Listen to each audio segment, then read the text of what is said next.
Hello and welcome to BYJU'S Exam Prep IAS. As part of a comprehensive news analysis today, we'll be discussing 7 important articles out of Hindu Newspaper, daily edition.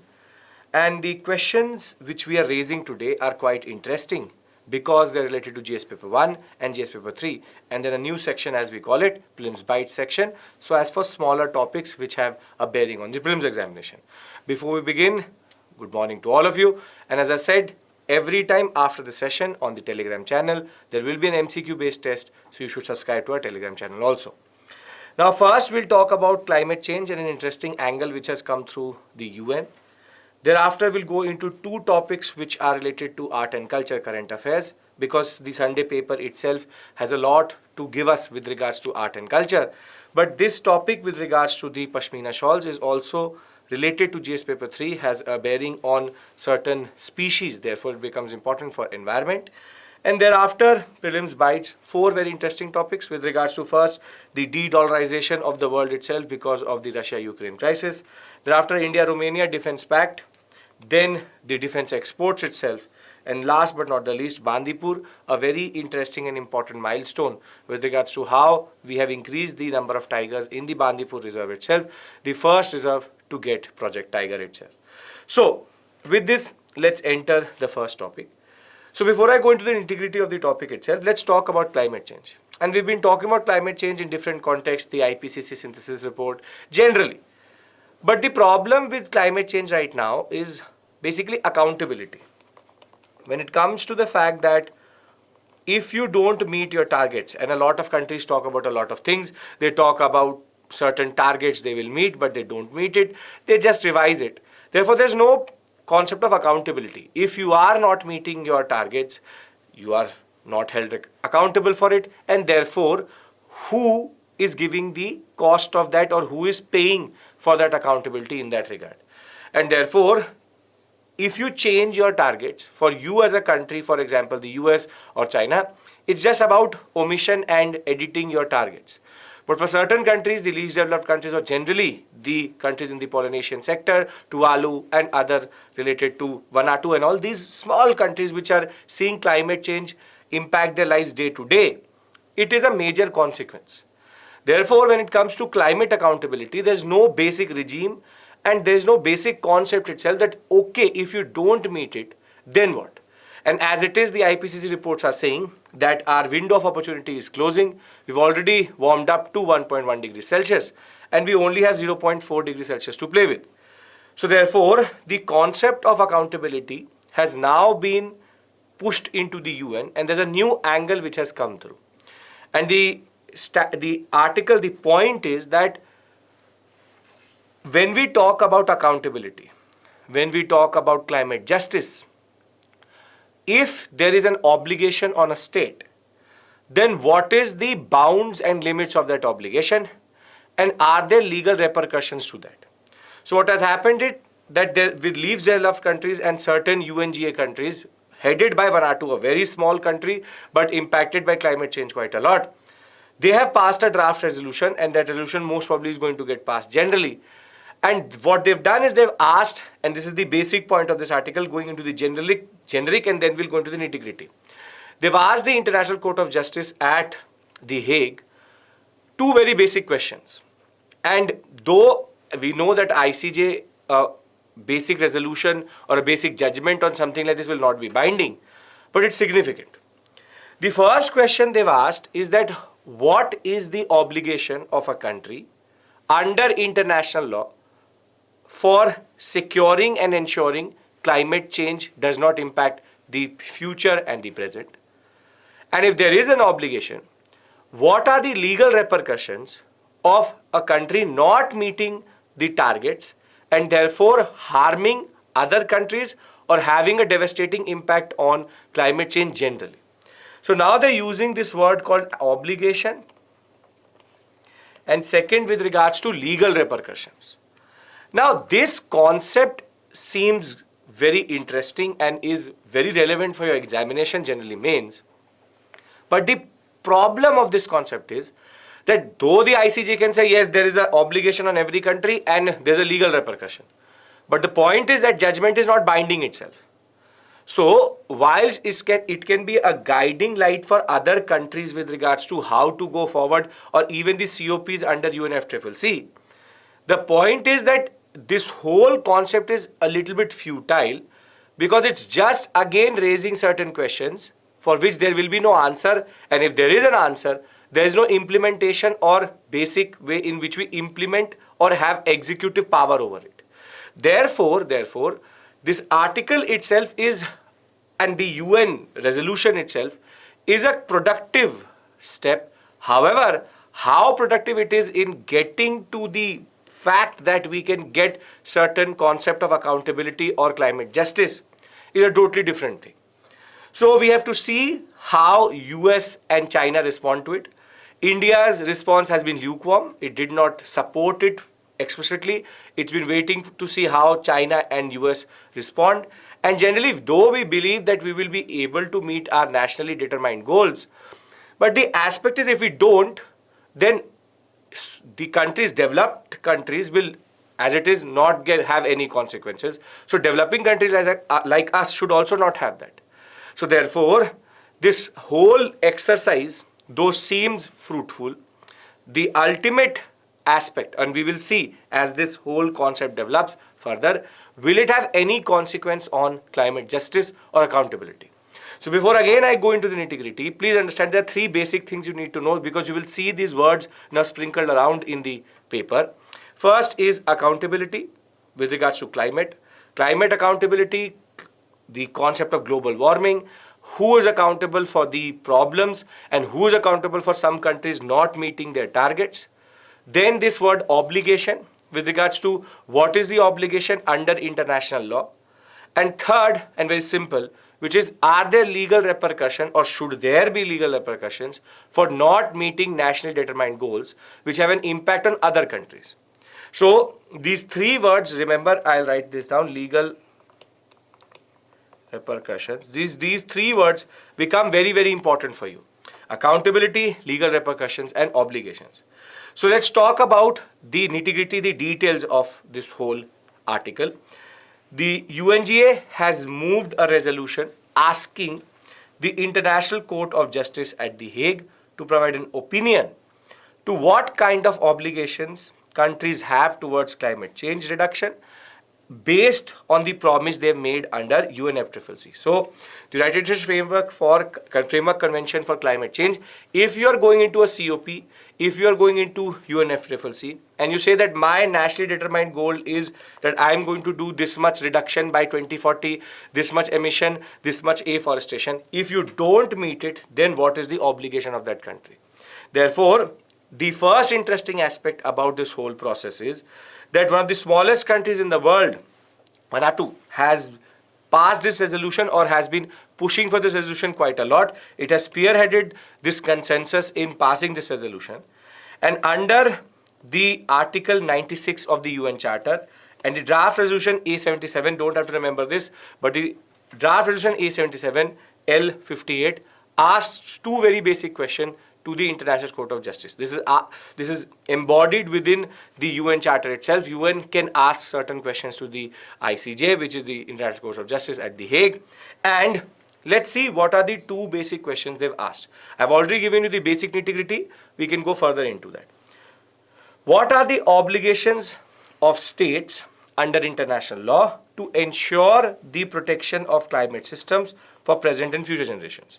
So the first word is going to be obligation under international law, and that too to ensure. And further, what are the legal consequences under this obligation for states where they, by their acts and omissions, have caused significant harms to the climate system for small developing states, small island developing states, and for the people who are harmed. So basically, these two questions are related to each other. First and foremost is, if there is an obligation, what legal repercussions and legal consequences are there? And for the people who have been harmed and these small island developing states, very, very small, they see the sea level rise impact them every year, and parts of these countries have gone into the water itself. The oceanic water has encroached upon land, and therefore these two questions are relevant. These two questions are relevant. Now, as I said, even if the ICJ gives a certain response, the problem is that in the larger context, it can only be seen as a guiding light because there's no enforceability. There's no enforceability. So, for example, the core issue therefore becomes the fact that what does the ICJ say about legal culpability, climate repercussions or reparations. So there are two things, repercussions and reparations. Repercussions on the states which are trying to develop themselves or are impacting them most, and climate reparations. Basically, if I am the US or if I'm Britain, over the years I have polluted the most because of industrial revolution, industrialization process. What are the climate reparations a developed country or the developed world needs to give to the developing country? Further, what are the consequences or legal culpability or repercussions if they don't achieve their national determined goals? And over and above that, what is the support the vulnerable sections of the world get? So basically, this whole process is going to take close to 18 months. And by then as it is, we'll have another IPCC report. But the basic point of the matter and simple point is that it's going to be a philosophical question. That is there any obligation, is there any accountability to all these processes? Because every year states change their basic goals and that's not something new. And therefore, the legal culpability, the legal repercussions are something, and as a question is very interesting and important. Now, what has been India's stance? India's stance has been lukewarm. It has a cautious silence over this issue, though we support the fact that every country has a common but differentiated responsibility. We believe in climate change and we want to change everything. But the fact related to this issue, the whole concept itself, is that the US and China have not responded to this concept as of right now. If they respond to it in a positive manner, India will change its headwind. As it is very hard to implement this whole concept without the support of the two biggest polluters in the world. Therefore, the simple point is that India's response should be and will be indicative of how the developed world and specifically the two biggest polluters respond to this concept. Now, why is this in a way a futile process? Because at the end of the day, it is an advisory opinion and this judgment will have no legally binding impact on any of the countries of the UN. And as much as it can be a clarification and a guiding light for other UNFCCC conferences, generally for you and me, it has no basic consistent understanding or consistent consequence. So before I move to the next topic, let's try to understand what are the 3-4 basic concepts itself. The first is the fact related to climate accountability. Is there any accountability if a country does not meet its target? Second is now the ICJ will check the obligations for a country vis-a-vis the world itself when it comes to climate change. Third, legal consequences, legal repercussions for not meeting your nationally determined goals. Therefore, will there be a new regime which will be created by the UN which can in turn create a context in which you are obligated and you will be penalized. Within the Kyoto Protocol itself, there is a process of penalization, but that has now become redundant and obsolete. So, for you and for us as a UPSC aspirant, for GS paper 3, now these words become very, very important, and I hope that you understand what the basic idea of this article is. If it is, we'll move to the next topic itself. It's a very simple but interesting, important development with regards to what is happening in the world right now. So are we clear with regards to what is legal repercussion word, the accountability concept and the concept of what we call as the accountability with regards to climate change. Yes, we are? Perfect. So, with this we move to an art and culture related topic and a very interesting site which is in the news, and now these have become important because in art and culture, generally the questions in the examination are not dictated by current affairs. So, there's a site called Pattanam. Now, Pattanam is a very interesting site, though only 1% of it has been as of right now excavated, but it is attached to Muzirish. Now, I need to tell you what Muzirish is, which is the static portion of this article. Muzirish is a very important port which existed just before the Sangam age starts. Basically, it's a Chera port, and its basic inception comes to 5th century BC and goes till 5th century CE. So, it's close to 1000 years. It was a very important port. As a Chera port, it was considered a very important trading post in the Arabian Sea itself.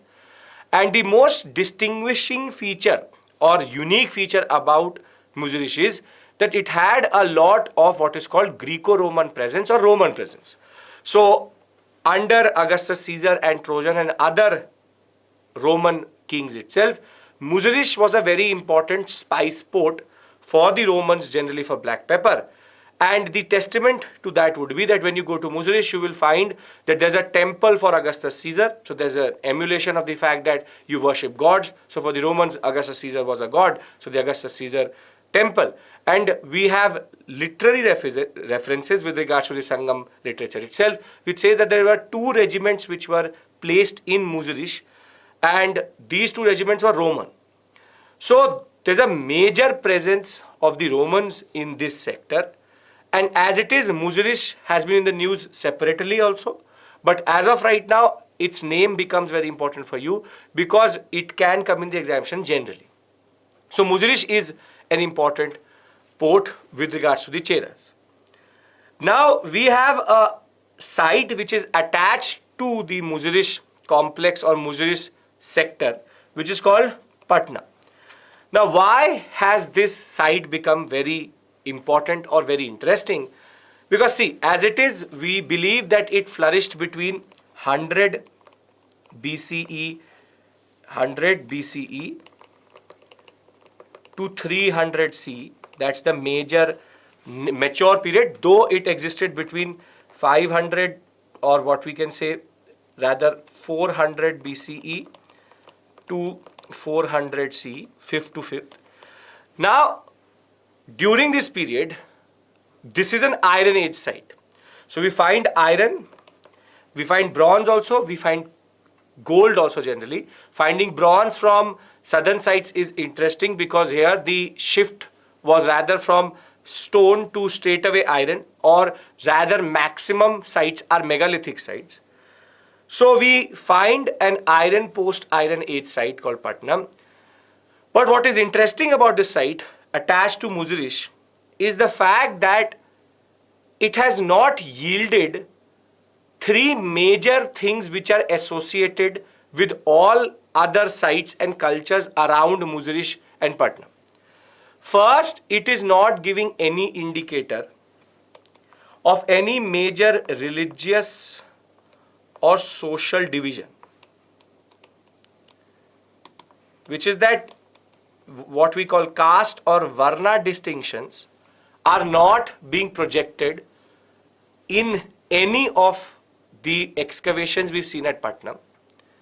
Second is that we're not finding anything related to what we call as weapons or sophisticated weapons which would have been needed to protect this port.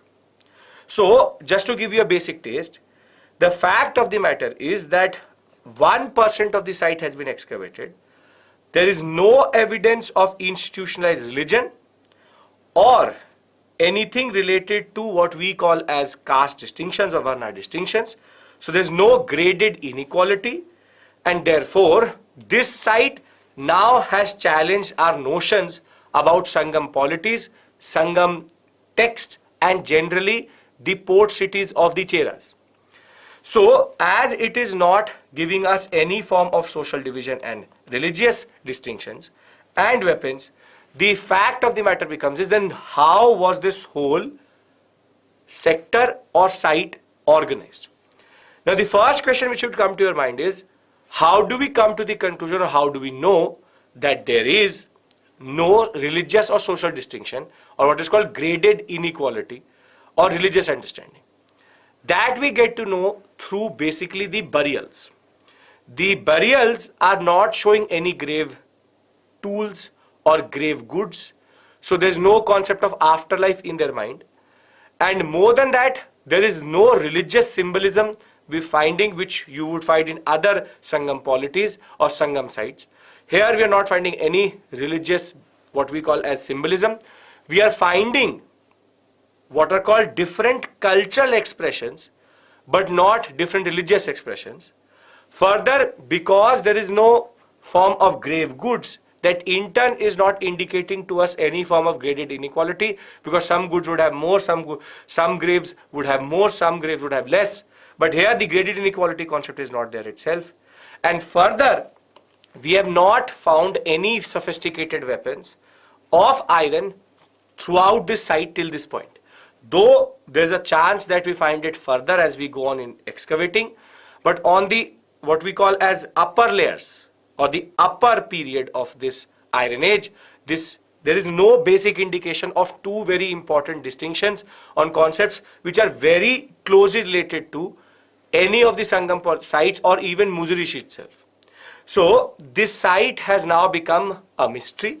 This site has become interesting for archaeologists, because generally it is now going to challenge a lot of notions. So in a very serene village of Pattanam in central Kerala, the archaeological site has now, which has been linked to the first emporium as it is called, because it was at the end of the day showing and showcasing a lot of Indian commodities and sending it to the Romans. At Muzurish, a site which is attached to it is Pattanam, and it's a very good example of Greco-Roman classical age having direct contact with South Indian civilizations, which is basically Sangam polities. And the technological, metallurgical, literary and artistic advances of this phase bear witness to rigorous cultural and commercial exchange. So we know there is a lot of contact between, as I told you, between the Romans and the Chera port itself. And we know that because there is close to 45 lakh shards. Shards means when a pot breaks, you get pot shards. So shards, out of which 1.4 lakh shards belong to the literal, basically these potteries or these pottery shards, the shards itself don't belong to India. They belong to the Mediterranean Sea sector, the Nile sector, Red Sea, even the Western and Eastern Indian Ocean sector and South China Sea. So we find close to 1.4 lakh pot shards which are not Indian, which are not related to the Indian subcontinent. They're rather related to different other cultures. And we also find the Sphinx, the seal of the Sphinx, which is a very important seal within the Greek city of Thebes. So we know that Greek-Roman cities along with the Mediterranean sector, Southeast Asia and generally South China Sea, Muzurish was trading. We have a lot of evidence for that, and generally Pattanam indicates to it and ascertains it and corroborates it. Now we also know that it is a 5th century BCE or BC to 5th century AD or CE period, and it is basically flourishing between the close to 400 years of 100 BCE to 300 CE. But the aspect which creates a lot of questions for us is that it does not give any evidence of institutionalized religion. The fact is that there is no graded inequality which is indicative of other sites in Kerala, but not here. And this iron and post-Iron Age site has is lacking with regards to any form of sophisticated weapons also, which means that other contemporary sites of Pattanam in Egypt or Oman have a lot of weapons, but Pattanam is not actually indicating or yielding any weapons. Now this is all based on the interpretation of burials and what artifacts we found, and basically there is no indication of religious customs. So now three things become important for you for the examination, for art and culture generally, and for your static. So for prelims, now you need to know Muzurish. Over and above that, the concept of burials become important, and how Pattanam is a site which is related to Muzurish itself. But for mains, and I've given you a question with regards to this, basically the aspect related to how certain sites are now questioning the historical sensibilities of certain periods, and how this site has been a very important urban center for centuries, has now become a very important concept for you for the examination. So for GS paper 1, you can expect a question from Sangam polities and specifically Cheras or their trade, with all of this in focus in the newspapers. So it is not going to be a random question, but a logical and very straightforward question, because it is related to the concept of burial practices, graded inequality, and religious practices. And now Pattanam is going to be the new disruptive site which changes our religious sensibility generally. So before I move to the next topic, which is equally interested to art and culture, which is the concept of pashmina shawls, I hope that you understand the point of this article, because it gives you certain sites which now need to be in your mind. Over and above that, you also need to understand the concept of how we come to certain conclusions. And I hope that basically you are able to place it in the larger ancient art and culture concept. Can we move to the next one? Yes? Great. Now, when we talk about handicrafts, pashmina shawls are like an epitome coming from the Jammu and Kashmir sector itself. A very well-made shawl, very expensive, and there's a lot of demand. Though India only supplies 3% of pashminas to the world, there is the best quality of pashmina which goes from India only. Close to 6 lakh handicraft workers, artisans, not organized fully, are reliant on the money which comes from this export. And pashmina shawls have now come into the focus because of a new hurdle which has been created for them in the export market. Now the concept is that pashmina shawls, the way they are made, they're made out of the wool of a mountain goat, which is found in the Ladakh sector and in the Jammu and Kashmir sector. But the problem is that the shawls are very close to or give a lustre and finish of another type of shawl, which is called the shahtush shawl, which is technically banned under cities. So under the Convention for International Trade in Endangered Species and Flora and Fauna, the chiru, the what is called the Tibetan antelope, the chiru-based shahtush or santosh shawl, they are called shahtush shawl, that is basically banned. And now what is happening is, when export authorities are getting a shahtush shawl and a pashmina shawl, they are not able to make it out first hand in feel or in visual referencing.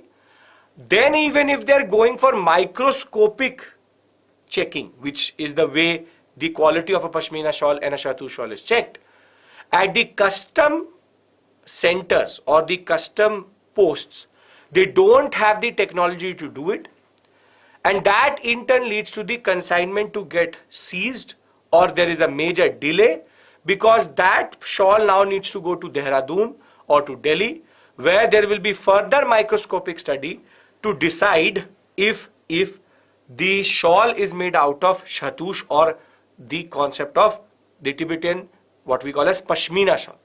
Now the problem is that even in Delhi and Calcutta, the way the technology is and is being used is again obsolete.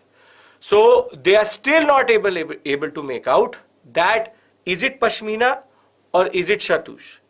Now this is a major problem, because close to 100 crores to 300 crores worth of export of pashmina shawls happen. The traders argue and are very clear that it is made out of the mountain goat itself. It's not made out of the endangered species, and therefore it should not be seized or delayed.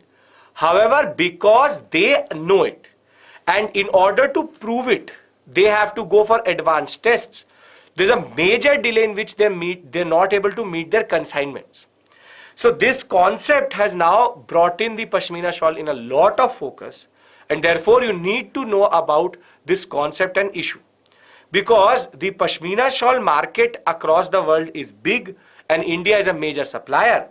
But because of obsolete technology at the custom posts and obsolete technology used by other authorities in Delhi, Calcutta, or even other important laboratories, the problem is that it has now become a struggle between the traders and the authorities to prove that it is not a banned item. And yes, because there were close to 537 illegal shawls shawls which were seized from Switzerland, there's an illegal market for this, there's an illegal whole economy around it. But that does not mean that our traders now start to become victims to this whole red tape, and more than that, it impacts India's image as a pashmina shawl supplier. So, the Kashmir Chamber of Commerce and Industries has now raised a issue with the Union Ministry of Forest, Environment and Climate Change with regards to the confiscation and poor testing of pashmina shawls. They are getting false positives. They are actually getting false positives. The shawl is actually pashmina, but under their technology it is shatush. And there's only 5 nanometer difference between a shatush and a pashmina shawl, which makes this concept itself totally obsolete, and more than that, it leads to our artisans suffering because they don't get their money, they don't get their income out of it. So, pashmina, as I said, is obtained from breeds of mountain goats found in the Changtang Plateau in Tibet and parts of Ladakh in the Himalayan regions of India. Traders in pashmina shawl are complaining of obsolete testing methods which have led to their product getting flagged of shahtush or shahtush, which is made out of an endangered Tibetan antelope. As I said, santush, out of which the shahtush shawl is made, is out of chiru, the name of the Tibetan antelope, which is basically endangered. And in India itself, since 2002, there's a ban on shahtush shawl exports or production because of the chiru population going down in the 1980s. Now, basically, there's no solution to this concept as of right now. And the problem is that our traders are suffering. The government now needs to give a lot of heed and attention to this concept, because we are losing out to countries which give substandard pashmina shawls. So, why is this article important for your preparation? First, very simply, the aspect related to chiru and the Tibetan antelope. This becomes a GS paper 3 aspect. Second, with regards to how shahtush and pashmina are different. Third, pashmina shawls, which state they come from or which UT they come from, is now very, very important for you. And generally, it's a very big export market. It's not that there's no illegal export, but genuine traders and genuine exporters are now feeling very betrayed and frustrated because of obsolete technology in certain sectors. So you can see how technology sometimes can help, but at some point of time can be a major roadblock for the traders and exporters. Here it's about technology not able to make out what is pashmina, what is shahtush, and we need further better equipment to check that out. And 300 crores, 400 crores is not a small export consignment, and therefore it needs our attention in that sense. So before I move on to the prelims section, are we clear with regards to the 3? I'll give you a basic summary and then we'll move into the next section. Is this clear? Yes, it is. Very good. Now, very simply, what have we done till this point? We've understood the concept of climate accountability, obligations, legal repercussions, a UN resolution which can now lead to, via the International Court of Justice, a new regime of penalizations. Let's see. Second, we understood Pattanam, a very interesting and important port coming out of the Muzuri sector, but it has now given us a new way or a new conundrum or a new mystery with regards to how we understand it, because there's no basic indicators of what we call as religion and graded inequality. And this topic is related to a very, very important concept with regards to handicrafts. Pashmina and shawls now come into the focus, and as it is, we need to make sure that our understanding of the Pashmina shawls, chiru, Tibetan antelope, and with regards to this export economy is clear. So if this is clear, we move to the next section, which is the Prelims Bytes section. Small topics, easy topics, important for the examination generally with regards to the prelims. No mains aspect here. The first is India and Malaysia now ready to trade in rupee.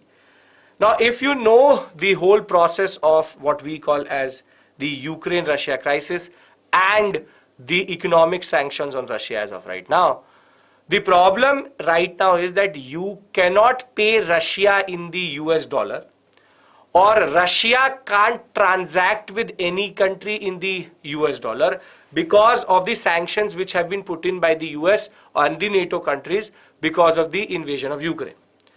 So if I give US dollars, or if there's any supply, because Russia has no use for US dollars as of right now. Therefore, there has been a movement across the world which is called de-dollarization, in which they are now trying to move away from the stable currency called the US dollar and find ways to trade with Russia generally. And now it has in turn led to further expansion of this concept. So India, for example, had been struggling to trade with Russia because the currency in which they used to trade was US dollar. If Indian rupees are sent to Russia, Russia has no purpose for Indian rupees. As it is, the quantum of imports from Russia is more and exports is less. So Russia would have a whole stock of rupee which it can't spend anywhere, because no other country is accepting rupee itself as a form of exchange. So there was a middle ground which was found, which is that they are now trading in what is called the UAE dirham. In the UAE dirham, they are now trading because both countries trade with the same country, and Russia has a major export and import economy with the UAE. So therefore, they can now, India is ready to pay rather in US dollars in the dirham. Now, where does this concept of India-Malaysia comes in? India and Malaysia have now agreed that rather than again trading in the US dollar, Malaysia will accept Indian rupee as a currency of exchange, which is very significant. There are other 18 countries also in which Malaysia has now been added. The fact is that for the fallout of this whole process of the Russia-Ukraine has been that countries are now looking for alternative, what is called currency agreements. And therefore, Malaysia is the new entry to it. So, India and Malaysia have agreed to settle trade in Indian rupees. So they will give us rupees, we will also give them rupees. This is again important for rupee as a currency across the world. If it is accepted more, it becomes a more stable and trusted currency. The announcement is in the backdrop of the Ukraine crisis itself and the efforts to safeguard Indian interests and trade.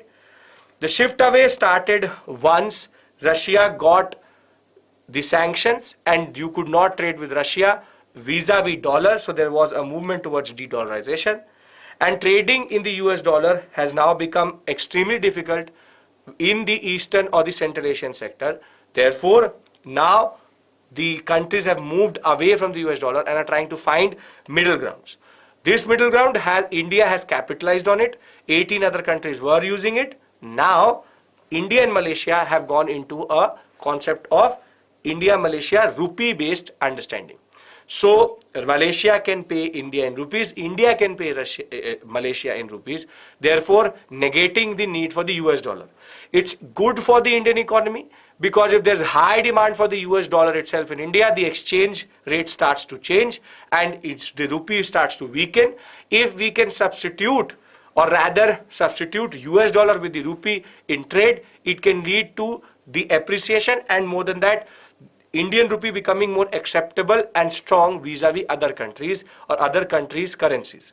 So it's an interesting development, important development in the way that now we have the 18th country which has been added, which accepts rupee vis-a-vis foreign trade itself. And the movement away is important because it allows us to ease on our purchasing of the US dollar, which is as it is at the very high rate it is because of the world economy and how the way Russia has disrupted the world economy.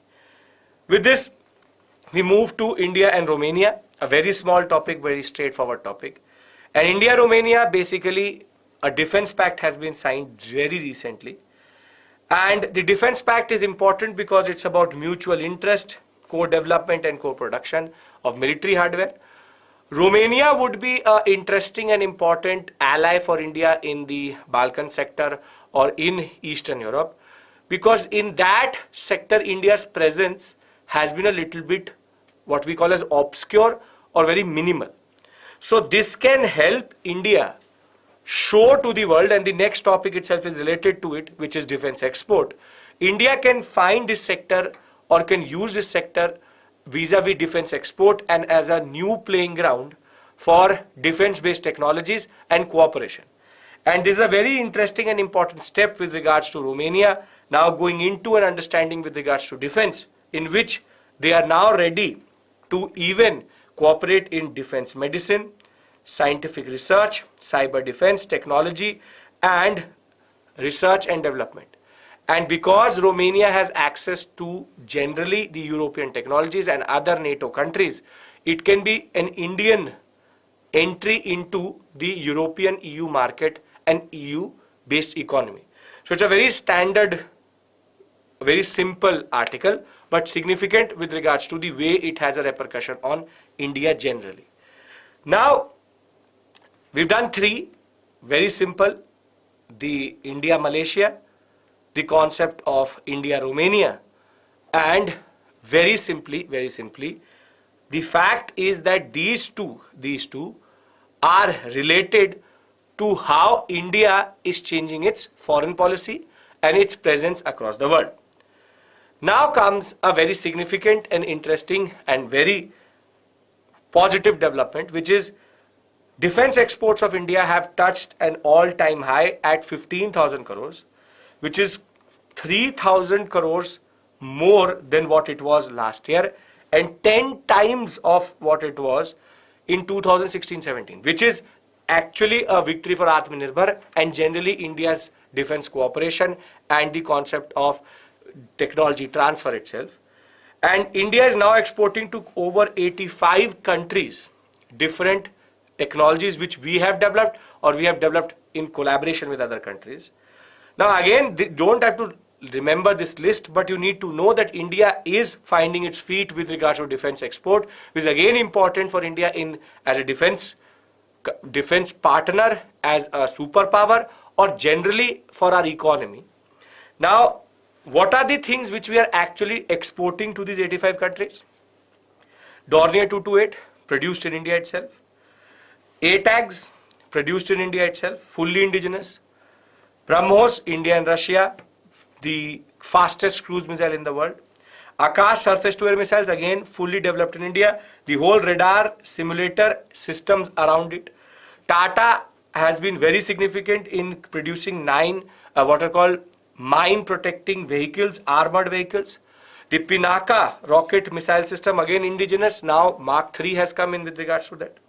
We are also sending thermal imagers, body armor. But now a new interest has developed across the world for a light combat aircraft, and Tejas has now become, along with other helicopters which we are producing internally, Dhruv helicopters. Tejas has emerged as a new way of projecting India's defense prowess and defense power, and there's a major demand for a small but agile combat aircraft wherein Tejas fits in. So this is again very significant for us. This is again very significant for us because it allows us to see how India is maturing and is finding its feet as a defense supplier, as a defense exporter. Thereafter, last but not the least, related to Bandipur. Now Bandipur will become an important protected site which can come in the examination, Karnataka. And it completes 50 years of Project Tiger Reserve. And on 1st April 1973, Bandipur was added by the then Prime Minister Indira Gandhi into the Project Tiger. And this was to stop the decline and make sure that there is a rise in the number of the tiger population in this sector itself. And the significant aspect here is that when this scheme was brought in, there were only 12 tigers in the Bandipur Reserve. And now when we complete 50 years, this number has gone to 173, and according to the status of tigers, co-predators and prey report of 2018, close to 126. So we have actually significantly increased the number of tigers in the Bandipur Reserve itself. It's a victory for our forest conservation and wildlife conservation efforts and activities. And generally, it shows that India has always been serious with regards to climate change and climate and what we call as conservation of flora and fauna. So, before we go to the mains question, let me bring in all the topics together because the discussion is very close to each other. Whilst we first discuss the concept of climate accountability, the Bandipur story tells us that yes, we have always been committed to it. The aspect related to legal repercussions and obligations is an interesting one. Let's see how this article develops further. Then two art and culture related topics, pashmina shawls, chiru related to the GS paper 3 aspect, and how pashmina shawl traders have now found it difficult to find their feet or technically are struggling to export to the world because of obsolete technology. Then we also understood about Pattanam, a very interesting port which is related to Muzilish. The other aspects was about defense exports, how India has matured as a defense exporter to close to 85 countries, 15,000 crores. Further, we link it up with the concept of India-Romania going into a defense pact.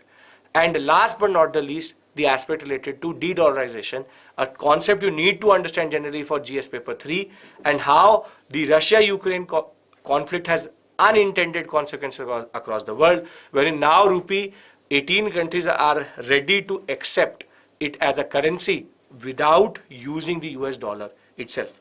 So with this, let's look at the two mains questions which you can practice. First, discuss the need for creating accountability in the climate justice regime of the world. Very important topic, and you can talk about the new resolution itself. Second question, the ordeal of the pashmina shawl traders is indicative of the need for more technological interventions by the state in the handicraft sector. Comment. Again, a very real and very representative questions for GS paper 2. So this would be GS paper 3, this will be GS paper 2. So I hope that all these topics made sense to you, and generally the Sunday newspaper is always interesting with no editorials but interesting smaller articles, and I hope all of this made sense to you. If it did, thank you so much. I'll see you tomorrow in another set of 8 to 9 issues. Thank you. Take care. Bye-bye.